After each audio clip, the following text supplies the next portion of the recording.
लिए क्यों आते हैं, ठीक है।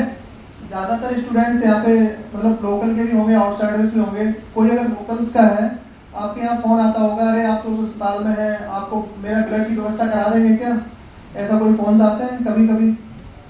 तो उसके लिए आप क्या करते हैं, जाते हैं यहाँ से। इसको ना वहाँ लगाना चाहिए। आपको पता है डोनर्स की प्रणाली क्या रहनी चाहिए, कि हमें डोनर कैसे हमें ब्लड की व्यवस्था करानी है, क्या करना है।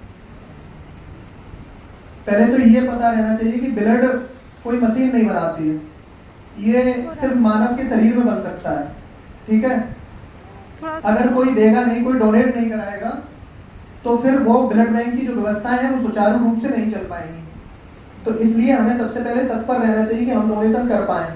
और आप लोगों को इसलिए बताने आए हैं क्योंकि आप उस एज में हैं कि आपको डोनेशन करना चाहिए, क्योंकि आप पढ़े लिखे हैं और उस जंजीर को तोड़ के आए हैं जो समाज की है। बहुत सारे लोग जो गांव में बने रहते हैं आज भी डरते हैं कि अरे ब्लड डोनेशन पता नहीं कितना बड़ा प्रोसीजर है, खून निकल गया तो आदमी मर ना जाए, ठीक है ना। आप लोग ये सुनते समझते रहते होंगे, अरे खून देना है, अरे हम नहीं देंगे, पैसे से खरीद लाएंगे, क्या करेंगे क्या नहीं करेंगे, मर तो नहीं जाएगा इंसान, ठीक है। तो पहले तो हमारी जो चीज़ है ना, ब्लड बैंक की एक जो गाइडलाइंस है उनको हमें समझना चाहिए कि कोई भी हमें एक मरीज से दूसरा तो बनाना ही नहीं है। आप एक मरीज को लेके आए हैं जब हॉस्पिटल में, तो हमें उसके बगल में आपको थोड़ी लेटाना है। अगर हम डोनेट, अगर ऐसी कोई प्रक्रिया होती डोनेशन की कि जिससे आपको परेशानी आ जाती, तो हम ऐसा करते ही नहीं, ठीक है। तो ये इंट्रोडक्टरी फेज है जिसमें मैं आपको सिर्फ इतना बताऊंगा कि डोनर का सिलेक्शन कैसे करते हैं, या as being a medical student आप लोगों को भी ये पता रहना चाहिए कि डोनर जब भी आता है ब्लड बैंक में, या आपका कोई रिलेटिव आता है या जिसको खून चाहिए, तो उसके लिए क्या क्या प्रक्रिया वहाँ पे होनी चाहिए, ठीक है। तो डोनर का सिलेक्शन करने के लिए हम क्या क्या करते हैं, सबसे पहले डोनर जो जाएगा अपने डॉक्यूमेंट्स लेके जाएगा, और ब्लड ग्रुप उसका अपने पेशेंट का जो भी या तो सैंपल लेके जाएगा या उसे पता होगा। तो डोनर रजिस्ट्रेशन फेज में हम उसका क्या करेंगे, सबसे पहले डोनेशन लेने से पहले डोनर रजिस्ट्रेशन करेंगे। Donor registration plus counselling phase जो है वो मैं आपको बताने वाला हूँ, जिसमें स्क्रीनिंग करते हैं हम एक डोनर की, कि ऐसा ना हो कि किसी भी हम ऐसे डोनर का ब्लड ले लें जो, क्योंकि आपको तो उसके बदले में कोई ना कोई ब्लड मिल जाएगा, लेकिन जो रियल ब्लड है जो आपने जो दिया है वो भी तो किसी के काम आना चाहिए ना, तभी तो व्यवस्था सुचारू रूप से। उस डोनर रजिस्ट्रेशन और स्क्रीनिंग फेज में हम क्या क्या करने वाले हैं वो मेनली मैं यहाँ बताऊंगा। उसके बाद हमारे डॉक्टर मीना सर आगे की बातें आपको बताएंगे। तो मैं शुरू कर रहा हूँ। सबसे पहले जब भी कोई डोनर आता है, जब भी आता है कि हमें खून डोनेट करना है, तो हम उसके लिए क्या क्या करते हैं। सबसे पहले तो हम उसका रजिस्ट्रेशन करते हैं जिसमें नाम पता और एड्रेस होना चाहिए। अभी मैं आपको बताऊंगा ये नाम पता और एड्रेस का क्या बेनिफिट्स हैं, या मैं बीच बीच में आपसे पूछता रहूंगा कि कहाँ क्या बेनिफिट्स किस चीज के हैं, क्योंकि ऐसे कुछ भी करना अननेसेसरी है, ठीक है। हर चीज का एक बेनिफिट होता है और वो बाद में पता चलता है। अभी आप पढ़ रहे हैं तो 4 साल बाद पता चलेगा आपको अपनी पढ़ाई के क्या क्या बेनिफिट्स हैं। तो आगे की प्रक्रिया के लिए हम डोनर का रजिस्ट्रेशन करते हैं, उसमें नाम पता, उसका address with pin code, mobile number और पेशेंट डिटेल कि किस पेशेंट के लिए वो डोनेट करने आया है। डोनेशन भी वॉलंटरी और रिप्लेसमेंट दोनों में होता है। कई सारे लोग, जैसे अब आप समझदार हो जाएंगे और डोनेशन की प्रक्रिया जब जान जाएंगे, तो आप हो सकता है कभी वॉलंटरी डोनेशन करने के लिए जाएं, इवन जाना भी चाहिए। वॉलंटरी डोनेशन करने के लिए जब आप जाएंगे तो आपको एक कार्ड मिलेगा, वो फेज अलग है। जब आप रिप्लेसमेंट में जाते हैं तो आपको किसी पेशेंट के लिए देते हैं। दोनों में ही क्या डोनर सिलेक्शन के क्या क्या नियम है वो मैं आपको समझाने वाला हूँ। सबसे पहले तो हम डोनर का क्या देखते हैं कि वो फिट एंड फाइन होना चाहिए। फिट एंड फाइन में उसका वेट जो है वो होना चाहिए 45 kg से ऊपर, ठीक है, 45 kg से ऊपर। अब मेनली क्या है कि हम जो ब्लड जो कलेक्ट करते हैं वो 350 ml करते हैं, 350 ml। तो जिसका वेट 45 ml है उसका हम 350 ब्लड कलेक्ट कर सकते हैं। अब अगर किसी ब्लड बैंक में, आप स्टूडेंट हैं इसलिए बता रहा हूं, अगर किसी ब्लड बैंक में ऐसी कंडीशन हो कि आपका वेट 50 किलो या 50 किलो के आसपास है और वहां पे बैग की जो अवेलेबिलिटी है वो 450 ml की है, तो आपको यह ध्यान रखना चाहिए कि 55 किलो डोनर का वेट होना चाहिए जब बैग की कैपेसिटी 450 ml की हो तब।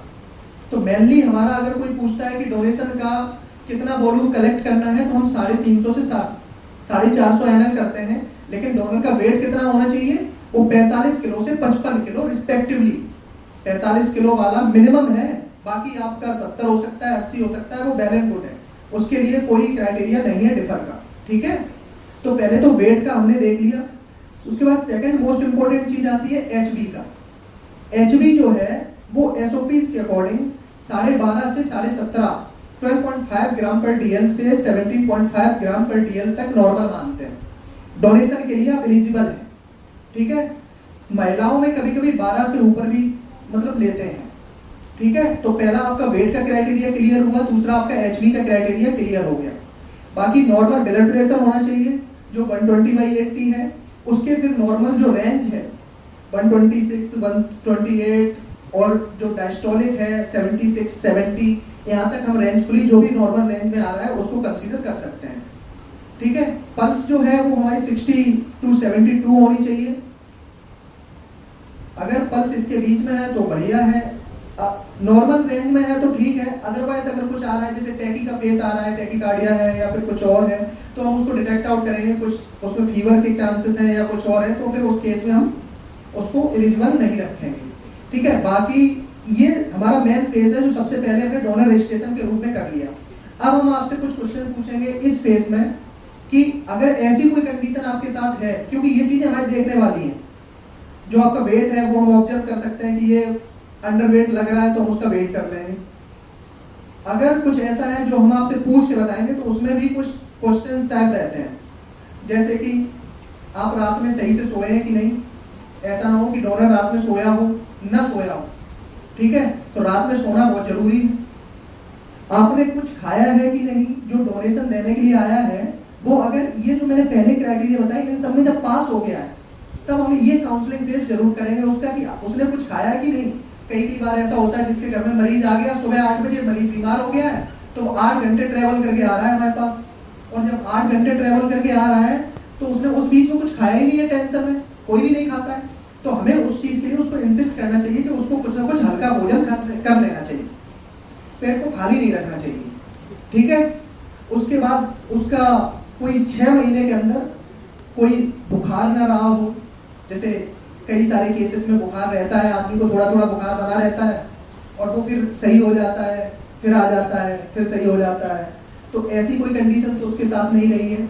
उसके जो गम्स हैं उनमें स्वेलिंग तो नहीं रही है 6 महीने के अंदर। ठीक है, उसने कोई दांत की कोई सर्जरी तो नहीं करवाई है, दांत निकलवाया हो या कुछ और करवाया हो।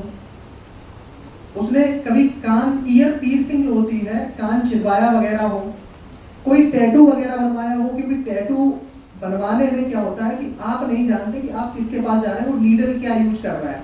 मेनली 70-80% लोग इंडिया में यही कर रहे हैं कि वो टैटू कहीं से भी बनवा रहे हैं, जनरली जगह से, जो नहीं करना चाहिए। हमें हमेशा नई नीडल उसके लिए यूज करवानी चाहिए, जो कि बहुत एक्सपेंसिव टैटू बनते हैं। तो आदमी क्या करता है, बहुत सस्ते वाले टैटू बनवा लेता है और वो सस्ते में निपट जाता है और टैटू का दिखावा भी हो जाता है। तो वो अगर जनरली कंडीशन है, यूजुअली विदिन 6 मंथ और 1 ईयर, तो हमें उसको टॉलरेट करना है कि उसका ब्लड नहीं डोनेट कराना है, क्योंकि उसको भी नहीं पता ना कि वो जो नीडल उसने यूज करवाई है वो क्या पता किसी पॉजिटिव पेशेंट की हो, और क्या पता उससे कितने को इन्फेक्शियस डिसीज फैली हो, ये नहीं पता। तो ऐसे को हमें अवॉइड करना है। कोई भी नॉन केस है जिसको पता है कि वो किसी वायरल डिसीज का HIV, HVSAG या किसी चीज पॉजिटिव पेशेंट है, तो उसको भी हमें अवॉइड करना है कि उसका ब्लड नहीं लेना है। ठीक है, किसी को भी जॉन्डिस रहा हो, कैंसर हो, हृदय डिसीज हो, या कुछ स्पेसिफिक कंडीशंस ऐसी हो जिनमें हम उसको हटा सकते हैं। ठीक है, कोई स्टेरॉइड ना ले रहा हो, एंटीबायोटिक्स ना ले रहा हो। ठीक है, अगर किसी ने 72 घंटे के अंदर अगर एंटीबायोटिक ली है तो हमें उसका ब्लड डोनेट नहीं कराना है और वो डिफरेंट केस में माना जाएगा। ठीक है, महिलाओं के लिए स्पेसिफिकली क्या है कि उसके मेंसेस नहीं चल रहे हो, वो 1 साल से कम उसका बच्चा नहीं होना चाहिए, वो ब्रेस्ट फीड मदर नहीं होनी चाहिए। अगर वो इनमें से कोई भी कंडीशन है तो हम उसके डिफर करेंगे, या वो प्रेग्नेंट वुमेन है, क्योंकि ऑलरेडी प्रेगनेंसी में बहुत कम HB रहता है और उसको ही भरपूर मात्रा में करना ही प्रॉब्लम है।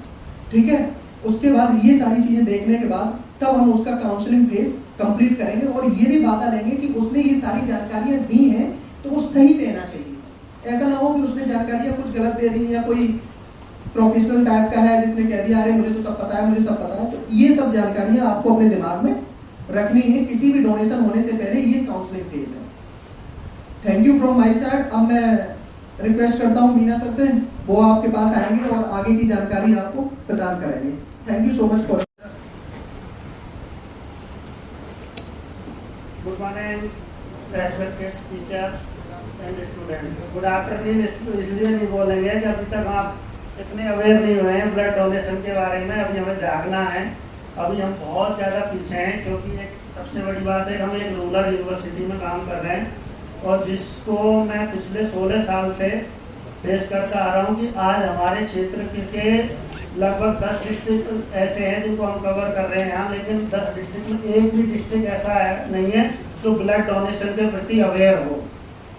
और उससे भी बुरी बात यह है कि ये 3 जिले हमारे ऐसे हैं जिनमें मैक्सिमम आपके वायरल मार्कर रिएक्टिव डोनर्स हैं, जिनको हमारे ब्लड बैंक में पिछली बार 11,500 ब्लड डोनेशन हुए, जिनमें से 222 डोनर ऐसे जो रिएक्टिव निकले।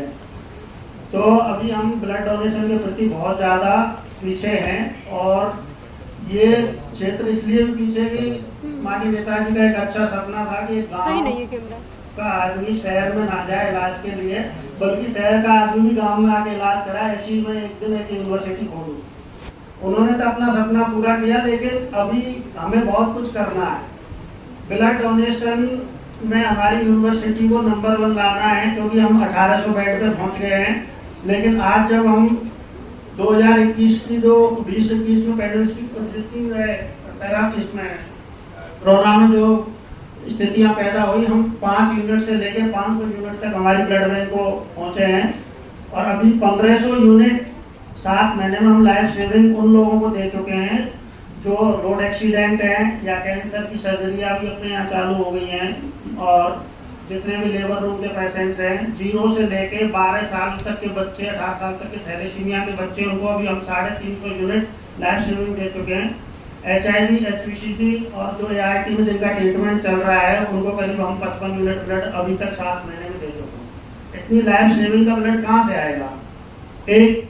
एकमात्र रास्ता है कि वॉलेंट्री ब्लड डोनेशन, क्योंकि अब तक का सबसे सेफेस्ट ब्लड कोई माना गया है तो वॉलेंट्री ब्लड डोनेशन। क्योंकि आप हॉस्पिटल में जाते हो, जब अपने नियर डियर को ब्लड देते हो, तो कहीं कहीं आप जो प्रोटोकॉल आपको 12-13 पैरामीटर जो देवेश सर ने बताए थे, वो यदि आप फिलअप नहीं कर रहे हो तो भी 2-4 में झूठ बोल देते हो, क्योंकि आपको ब्लड चाहिए होता है। तो कहीं न कहीं आपको जब वॉलेंट्री ब्लड डोनेशन आप देते हो, सुरक्षित रक्तदान करते हो, तो आप एक निष्फिक्र होकर करते हो कि मैं फिट हूँ तभी दूसरे को करूँगा। फिट के पैरामीटर सब सर ने बता दिए अच्छे से, मुझे इतना बताने की जरूरत नहीं है। मैं आपको बता दूं कि ब्लड डोनेशन के क्या प्रॉफिट्स हैं। जब बेनिफिट ये है कि जब आप ब्लड डोनेशन देते हो तो एक तो 3 लोगों की जान बचाते हो, एक चौथा आजकल हम किराया बना रहे हैं, तो चौथा आप उससे भी आप ब्लड डोनेशन से आप चौथे आदमी की भी मदद करते हो। एक सोच आप एक अपनी ड्यूटी होती है, चाहे स्टूडेंट की पढ़ने की है, आप टीचर्स की एजुकेशन देने की, उसके अलावा भी एक ड्यूटी होती है कि अपनी एक मानव की एक सबसे उच्च क्या बोला बच्चे सबसे उत्कृष्ट जो देही मिली है, उसका कहीं कहीं सोशल ड्यूटी होती है, उसको पूरा करना, सामाजिक आप में उसमें पढ़ो। बेटा टॉकिंग बाद में भी कर लेना, क्योंकि हम अब इतना इम्पोर्टेंट है, हम चाहते ना तो हमें तनख्वाह पूरी मिल रही है, हम अवेयर ना करके भी हम ये चीजें कर सकते थे। ठीक है, तुम अपनी ड्यूटी को समझो या ना समझो, पर 5 मिनट चुप रह जाओ। खैर, मैं अभी आपसे एक क्विज भी होगी, जो सबसे जितनी भी हमने अवेयरनेस दी है उसके क्वेश्चन पूछूंगा और उसके जो भी हमारी तरफ से कोई भी प्राइसेज होंगे वो डिस्ट्रीब्यूट होंगे। ठीक है, तो इसलिए थोड़ा ध्यान से सुने, ऐसे नहीं तो थोड़े स्वार्थी बन के सुन लो। खैर, तो क्या बेनिफिट्स है? एक ये तो हो गया दूसरे के लिए। आपके आदमी आज के टाइम बहुत ज्यादा सेल्फिश होता जा रहा है, तो खुद के भी प्रॉफिट्स बताना जरूरी है, अदरवाइज ब्लड डोनेशन के लिए आएगा नहीं।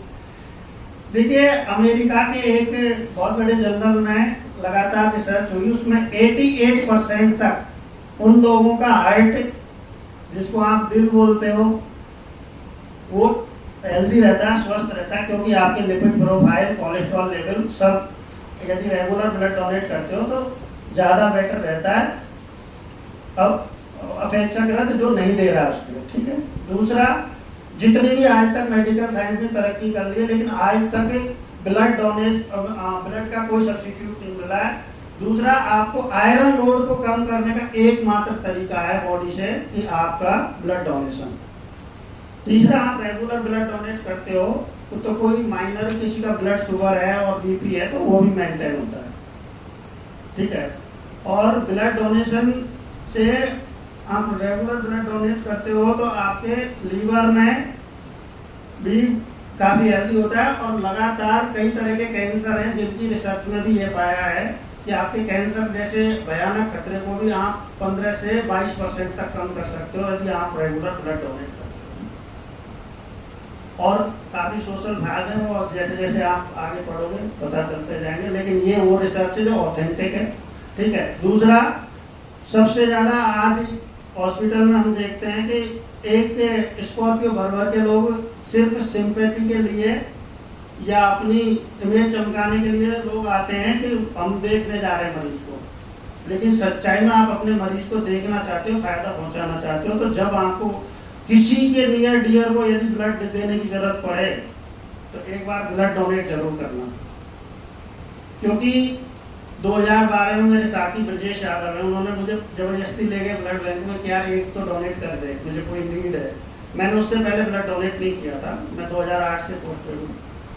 पहली बार 2012 में मैंने ब्लड डोनेट किया था। आज मैं 30 बार कर चुका हूँ और 31वीं बार मेरा 4 अगस्त को है।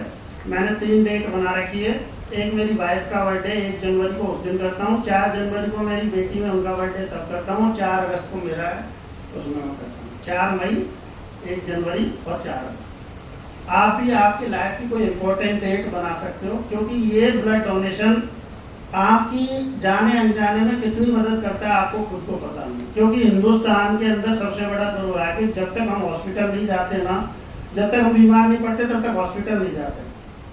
लेकिन अदर कंट्रीज में या जो भी आगे विकसित कंट्रियों में ऐसा नहीं होता। जिस तरह आपकी गाड़ी की सर्विस होती है ना, सेम उसी तरह आदमी अपनी साल में एक बार जनरल चेकअप जरूर कराता है, क्या मेरे सारे पैरामीटर फिट है नहीं, B12 ठीक है क्या, लिपिड ठीक है, कोलेस्ट्रॉल ठीक है, HbA1c ठीक, सारी जांच एक बार कराता है, ठीक है। यहाँ तो कब पता लगता है, या तो कोई सर्जरी के टाइम पे या एडमिट हुआ या फिर फीमेल्स का कोई डिलीवरी हो रही है तब पता लगा कि यार उसको तो वायरल मार्कर था, लेकिन अब पता हुआ है, क्यों कि हमने कराया नहीं।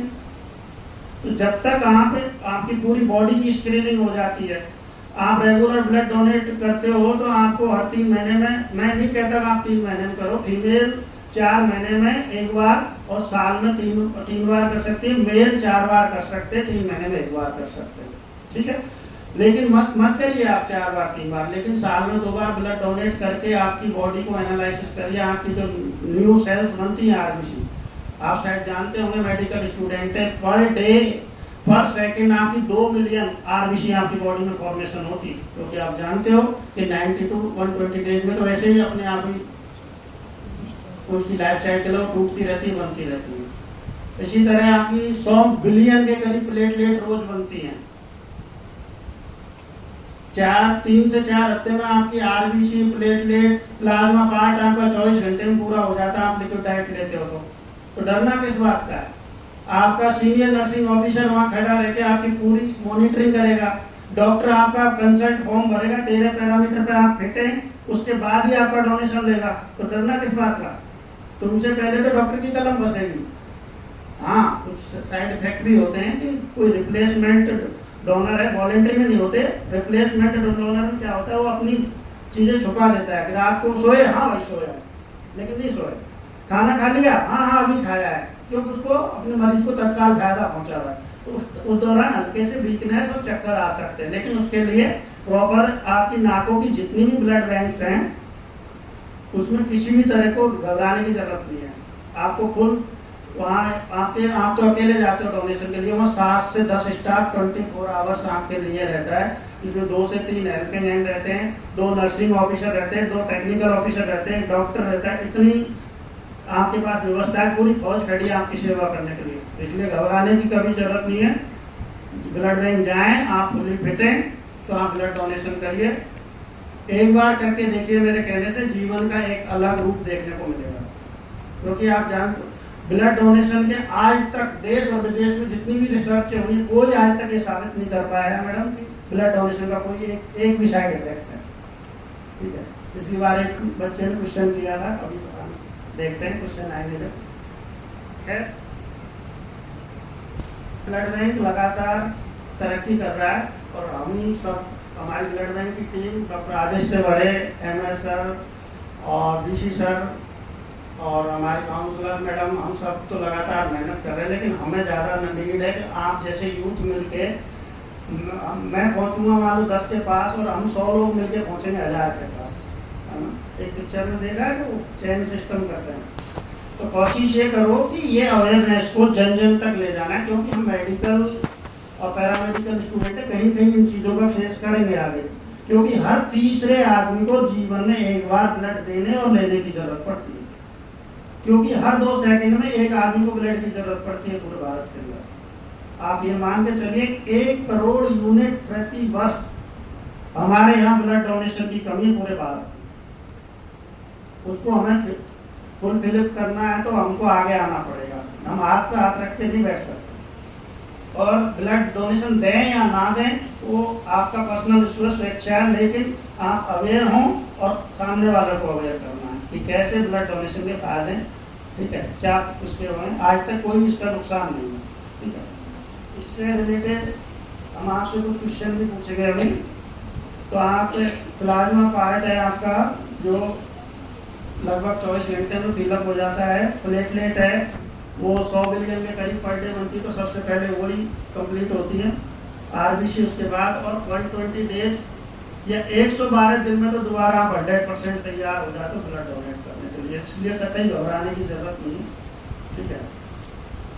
यही सारी तो है, बाकी बॉडी की स्क्रीनिंग हो जाती है, आपको एक धमकी मिल जाती है आपकी बॉडी को, और किसी दुर्घटना का वेट करने की जरूरत नहीं। 350 ml ब्लड आपका लॉस हो गया तो कैसे आपकी बोन मैरो कैसे RBC बनाती है, क्या करते हैं, पूरा सिस्टम आपका अपडेट हो जाता है, यंग सेल्स बनती हैं।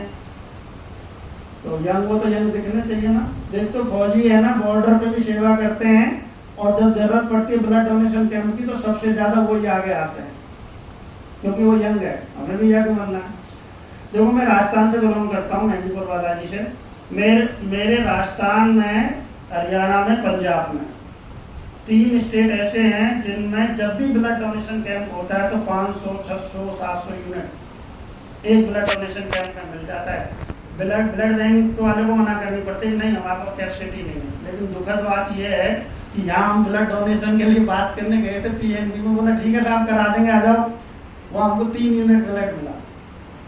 एक जगह हम गए अभी बात करने पुलिस स्टेशन में, वहाँ पर 45 लोगों का स्टाफ है, 9 लोगों ने ब्लड डोनेट किया, लेकिन हमने हार नहीं मानी है। हम धीरे धीरे चाहे 2 यूनिट दो, लेकिन चीज़ें आगे बढ़ा रहे हैं। आप भी इसमें भागीदारी निभाएं, और आप तो टीचर हैं, आपसे निवेदन है कि जो भी बैच आपका आए उसमें एक अवेयरनेस क्लास जरूर लगवा दीजिए, क्योंकि पवन सर से कई बार बात हुई, उन्होंने एक बार पहले भी रिपीट कराई थी, और डीन सर से, माथुरिया सर से 2-3 बार बात हो चुकी है। उन्होंने भी कहा कि हमारे बैच को अवेयरनेस दिलानी, क्योंकि कम से कम हमारी यूनिवर्सिटी से जो प्रोडक्ट निकल के जाए ना, उसको तो ये पता होना चाहिए कि नहीं ब्लड बैंक के क्या फायदे हैं, और ब्लड बैंकिंग के क्या हैं, और ब्लड से हमें कितने खुद को फायदे हैं, कितने सामने वाले को फायदे, ठीक है। इसलिए घबराने की जरूरत नहीं है। मैं एक शायरी के साथ में मेरी बात को ख़त्म करके आपकी कोई स्टार्ट करता हूँ। रक्तदानी मौत को भी ढेर किया करते हैं, रक्तदानी मौत को भी ढेर किया करते हैं, रक्तदान सा कर्म सिर्फ शेर किया करते हैं, रक्तदान सा काम सिर्फ शेर किया करते हैं। मजबूरी को देखकर मुंह मोड़ने वाले सुन, कभी कभी हालात किसी को भी घेर दिया करते हैं। लेकिन अवेयर रहिए, सचेत रहिए, जागरूक रहिए, और जैसे भी आपको कहीं भी किसी को जरूरत पड़े ब्लड के लिए तो आप आ गए। इसी के साथ हम सही जवाब देगा उसको स्टेज पर आना।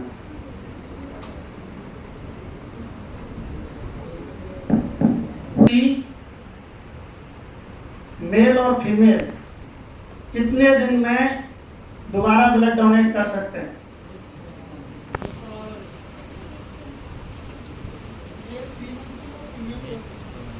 आगे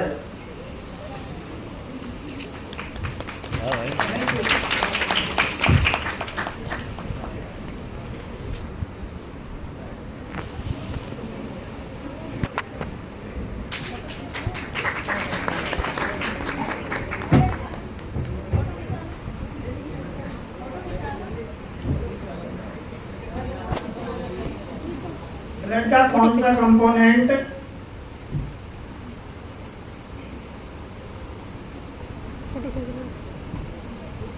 ब्लड का कौन सा कंपोनेंट ब्लड क्लॉटिंग का काम करता है?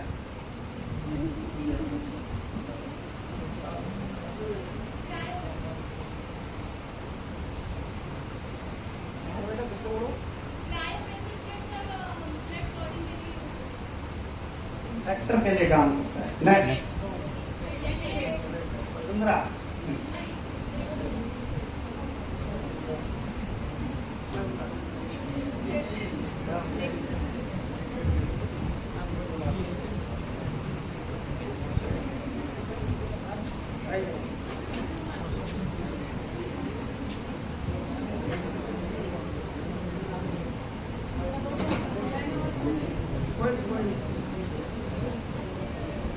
तो कर दो यारो, कंजूसी मत करो, ब्लड देना है हमारे।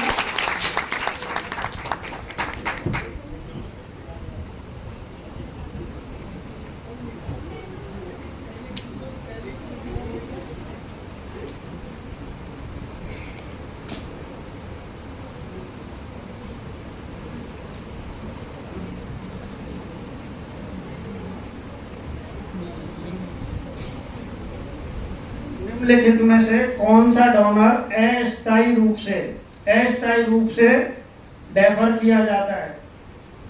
HIV पॉजिटिव, हाल ही में टैटू बनवाया हो, कैंसर और हार्ट डिजीज।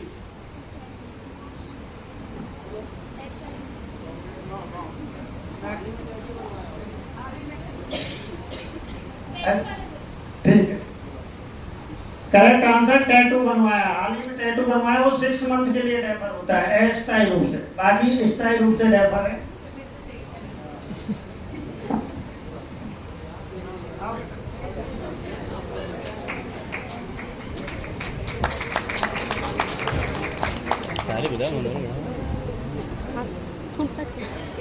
क्या नाम बेटा? ज्योति बेटी, गुड। हो गया।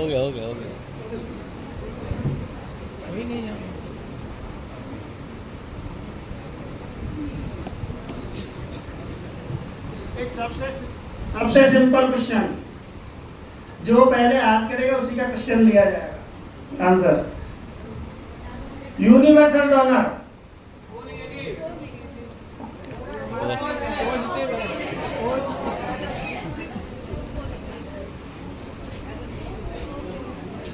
क्वेश्चन दोबारा रिपीट होगा। आज करने के लिए कहा था, आंसर के लिए थोड़ी को लगा है।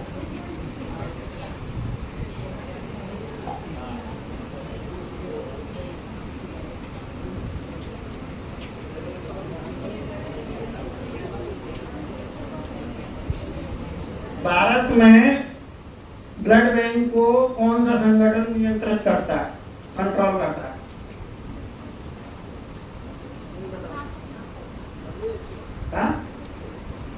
बताओ।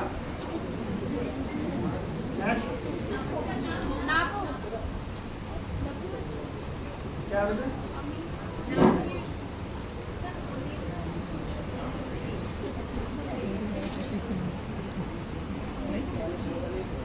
एनी क्वेश्चन और कोई है? आंसर है किसी के पास? अभी लेटेस्टली जो कर रहे हैं वो राष्ट्रीय रक्त संचरण परिषद NBTC, ये MCQ का क्वेश्चन में तुम्हारे आ सकता है आगे।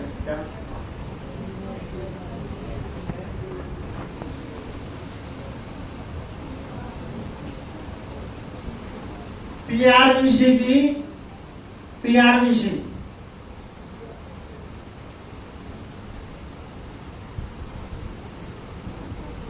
कितनी एक्सपायरी होती है? एक्सपायरी डेट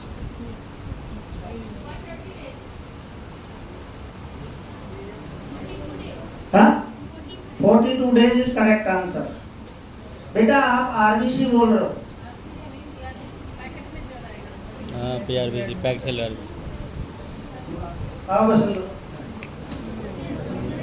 आपको मैं बता दूं कि हमारे यहाँ की सबसे सिंसियर 2 बच्चियां हैं बीटी की, एक वसुंधरा है और एक तान्या चौहान, जो रेगुलर क्लास उसमें आती हैं और कोई भी कैंप हो, कुछ भी हो, एक्स्ट्रा टाइम में भी मिलके टाइम देती है। आपके यहाँ की सबसे सिंसियर बच्ची है दोनों।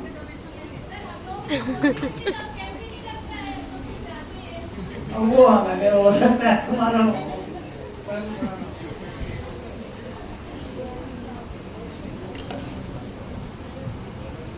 एक बार में एक पर्सन से कितना ml ब्लड कलेक्ट किया जाता है?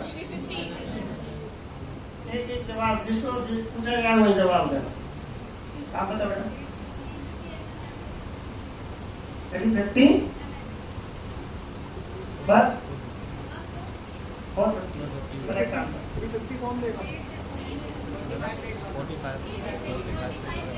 350 to 450 दो बैग होते हैं, 350 और 450। 350 इज करेक्ट आंसर नहीं, 350 और 450।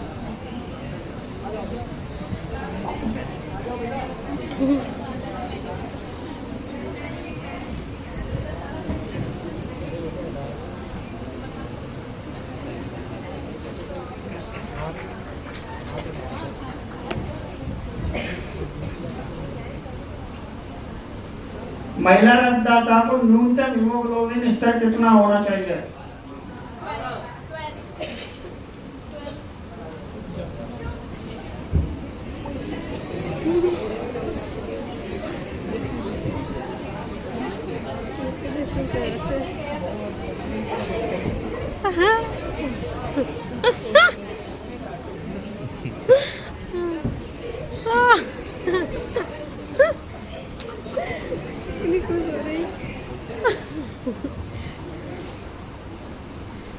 आरडीपी या एसडीपी,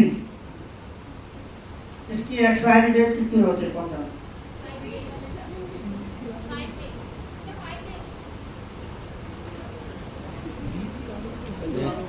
ऑप्शन मैं पूछेंगे तो सबके लिए दीजिए ऑप्शन, सबको ऑप्शन दीजिए, बस बीटी वाले को ऑप्शन है। पहले बोल रहे हैं, उसी को तो बोला वो कोई आज दो ही लोग खड़े किए आप। देख जनरल क्वेश्चन पूछिए सर, ये डीप होना चाहिए। और भी डिपार्टमेंट है ना, और नहीं सर, सब बच्चे बैठे हुए हैं। बच्चे बैठे हुए हैं। एक फिट डोनर की कितनी एज होनी चाहिए? हाँ आप बताओ। कौन?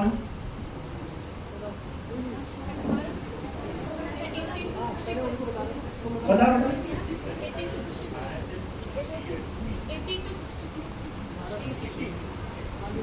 और कोई? इसमें एक क्लॉज लगा हुआ है, पता आपको?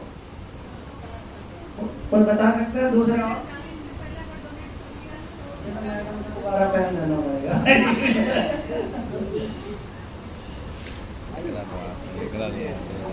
इसमें एक क्लॉज एक 18 से लेके और कोई प्रॉब्लम नहीं हो तो हम 65 तक दोबारा ब्लड दे सकते हैं। इसलिए आप 18 से और 60 वाली एज है उसको करेक्ट ही कह सकते हैं, ठीक है? 18 से 65।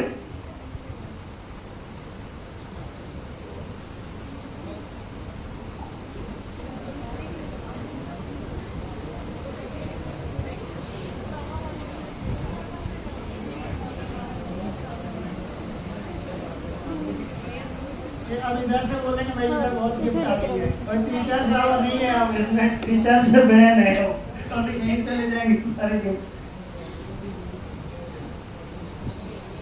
डेंगू में हमें सबसे ज्यादा कौन से कंपोनेंट की नीड पड़ती है?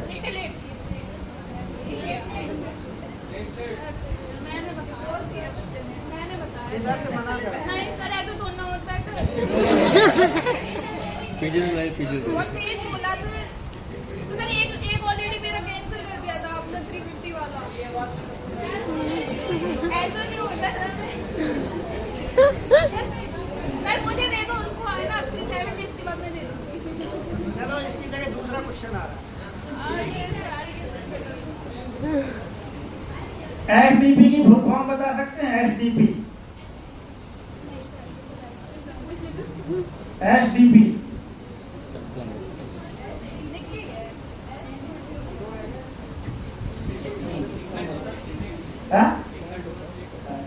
सही है, करेक्ट आंसर। आ जाओ।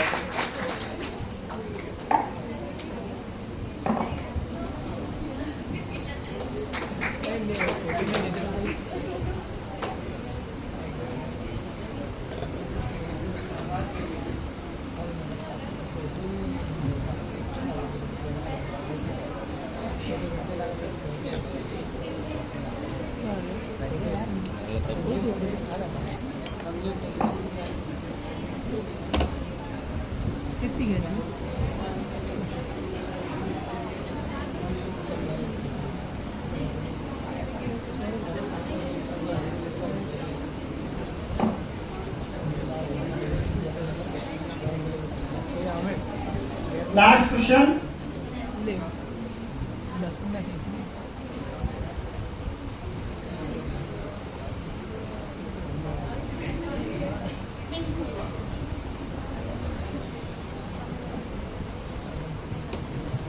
पीआरबीसी का जो रखरखाव करते हैं अपन 42 डेज के लिए, वो कितने डिग्री टेम्परेचर पर रखा जाता है?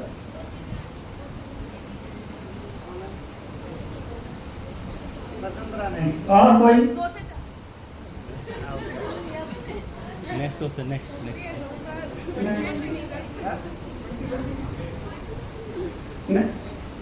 क्वेश्चन का आंसर जब दोगे तब आपको क्लिक कर दिया जाएगा, आपको आंसर देना है, पहले बोलेंगे नहीं। प्लेटलेट को कितने डिग्री टेम्परेचर पर रखा जाता है? और कोई?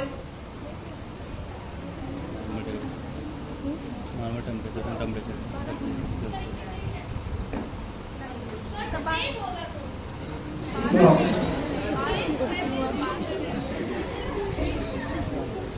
करेक्ट आंसर 22 से 26 टेम्परेचर पास हो गया कुछ। एफएफपी को कितने टेम्परेचर पर रखा जाता है? एफएफपी का है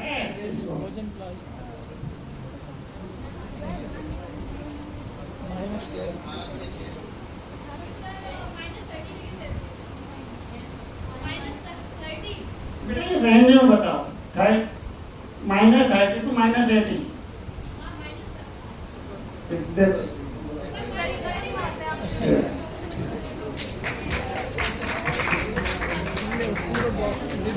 अभी तक आप में से कितने लोग हैं जिन्होंने ब्लड डोनेशन किया हुआ है? कोई है?